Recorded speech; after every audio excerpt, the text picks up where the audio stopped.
हर इंसान ने अपने तरीके से इस्तेमाल किया और हम समझते रहे लोग हमें पसंद करते हैं। आज के दौर में ताल्लुक सिर्फ फुर्सत का है।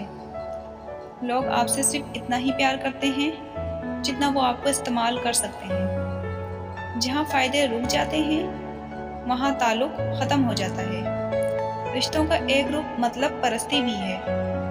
कठपुतली की तरह जी हुजूरी करते रहें तो सब ठीक है, वरना रिश्ते कच्चे धागे की मानंद टूट जाते हैं। देर से आते हैं हमें लोग समझ में, इस बात से अक्सर हमें नुकसान हुआ है। परेशानियां खा गई हमें, वरना थोड़े बहुत हसीन तो हम भी हुआ करते थे। न जाने क्या मुझसे ज़माना चाहता है, हर पल कोई दिल दुखाना चाहता है।